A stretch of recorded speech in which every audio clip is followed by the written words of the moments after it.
ఏం పేరండి మీ పేరు? కృష్ణప్రసాద్. ఎక్కడ సార్? నల్గొండ. రాష్ట్రంలో కాంగ్రెస్ పార్టీ అధికారంలోకి వచ్చి దాదాపు 3 సంవత్సరాలు అవుతుంది. ఈ 3 సంవత్సరాల పరిపాలనలో కాంగ్రెస్ సర్కార్ పైన రేవంత్ రెడ్డి యొక్క పనితీరు మీద సంతృప్తిగా ఉన్నారా మీరు? సంతృప్తిగానే ఉన్నాం. కేసీఆర్ గారు అయితే 10 ఏళ్ళుగా సీఎంగా ఉన్నారు. రేవంత్ రెడ్డి గారు వచ్చి 3 సంవత్సరాలు అవుతుంది దగ్గరలో. ఇద్దరు సీఎంలో బెటర్ సీఎం అంటే ఎవరని చెప్తారు? అట్లా ఏం చెప్పరాదు కానీ ఈయన పరిపాలన ఈయనదే, ఆయన పరిపాలన ఆయనదే. అదే బాగానే. మీ ఎమ్మెల్యే గారు ఎవరండి? కవ్వంపల్లి సత్యనారాయణ ఎట్లా కవ్వంపల్లి సత్యనారాయణ గారు పనితీరు ఎట్లా ఉన్నది? అందుబాటులో ఉంటాడా స్థానికంగా? ఉంటాడు. రాష్ట్ర ప్రభుత్వం ఇచ్చే సంక్షేమ పథకాలే కానీ, రాష్ట్ర ప్రభుత్వం ఇచ్చే 6 గ్యారెంటీలే కానీ పూర్తి స్థాయిలో అమలు అవుతున్నాయని మీరు అనుకుంటారా? ఇంకా మొత్తం కంప్లీట్ కాలే కదా, ఒక 3 అయితే అవుతున్నాయి కదా ఇప్పుడు. ఇంకా 3 కాలేదు, అది కూడా చేస్తాడులే. కాళేశ్వరం ప్రాజెక్టు గురించి అయితే చర్చ అయితే జరుగుతుంది రాజకీయంగా.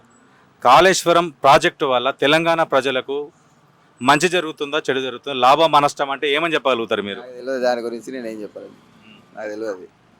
మీ బెస్ట్ పొలిటీషియన్ ఎవరంటే ఏం చెప్తారు? చంద్రబాబు నాయుడు. తెలంగాణలో ఎవరంటే ఏం చెప్తారు? తెలంగాణలో ఎవరైనా ఏం లేదు.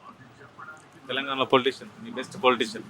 బెస్ట్ పర్సన్ నాకు ఎవరు లేరు తెలంగాణలో. టోటల్ ఇండియాలో అంటే ఎవరని చెప్తారు? మోడీ గారు. బండి సంజయ్ గారి పనితీరు ఎట్లా ఉంటుంది ఎమ్మెల్యేగా, ఎంపీగా? బాగానే ఉంది, ఆయన మంచిగా ఉంటాడు. టోటల్గా ఇప్పుడు ప్రజెంట్ ఉన్న సిచ్యువేషన్లో కాంగ్రెస్కు 1 నుండి 10 సంఖ్యలో ఎంత పర్సెంటేజ్ ఇస్తారు మీరు? అంటే మార్కులు పనితీరులో 7.